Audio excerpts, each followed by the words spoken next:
ನಿಮ್ಗೆ ಯಾರು ಕೈ ಕಟ್ಟಾಕ್ ಕೂರಿಸಿದಾರ? ಯಾರು ಕೈ ಕಟ್ಟಾಕ್ ಕೂರಿಸಿದ್ದಾರೆ? ಪ್ರೈವೇಟ್ ಡೈರಿಯಲ್ಲಿ ಇರೋದಕ್ಕಿಂತ 5 ಪಟ್ಟು ಸಿಬ್ಬಂದಿ ಇಟ್ಕೊಂಡಿದ್ದೀರಿ. ಏನ್ ಮಾರಾಟ ಮಾಡಕ್ಕೆ ಯಾರು ಕಟ್ಟಾಕಿದ್ದಾರೆ? ಆದ್ರೆ ಹೊಳೆ ರೈತರ ಮೇಲೆ ಬೀಳ್ಬೇಕು. ನಾವು ಕೊಡ್ತಾ ಇರೋದು ಆಕ್ಚುಲಿ ರೈತರಿಗೆ, ಸರ್ಕಾರ ಕೊಡ್ತಾ ಇರೋದು ನಿಮ್ಮ ರೈತರಿಗೆ ಸಬ್ಸಿಡಿ ಅಲ್ಲ, ನಿಮ್ಮ ಖರ್ಚು ವೆಚ್ಚಗಳ ಸಬ್ಸಿಡಿ ಅಷ್ಟು ಇಟ್ಕೊಳ್ಳಿ. ಹೆಸರಿಗೆ ನಾವು ರೈತರು ಕೊಡ್ತಾ ಇದೀವಿ ಅಷ್ಟೇ. We are subsidising the overheads of your boards. ನಾವೇನಾದ್ರೂ ಬೈಬ್ಯಾಕ್ ಮಾಡಲಿಲ್ಲ ಅಂದ್ರೆ ಮಿಲ್ಕ್ ಪೌಡರ್ ಎಷ್ಟು ದಿನ ನೀವು ಸರ್ವೈವ್ ಆಗ್ತೀರಿ? ಪ್ರೈವೇಟ್ ಅವ್ರಿಗೆ ಇದೆಯಾ ಆಪ್ಷನ್? ಅದು ಒಂದೊಂದು ಪೈಸಾನು ಅವರೇ ಅದು ಮಾಡಬೇಕು. 2 ತಿಂಗಳು ಏನಾದ್ರೂ ಮಿಲ್ಕ್ ಪೌಡರ್ ಬೈಬ್ಯಾಕ್ ಮಾಡೋದು ನಿಲ್ಲಿಸ್ಬಿಟ್ರೆ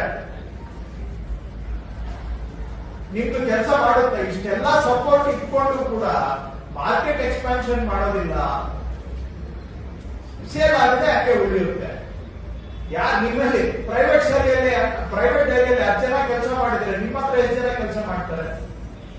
ಕೈಗೊಬ್ರು, ಕಾಲ್ಗೊಬ್ರು, ಟೇಬಲ್ಗೊಬ್ರು,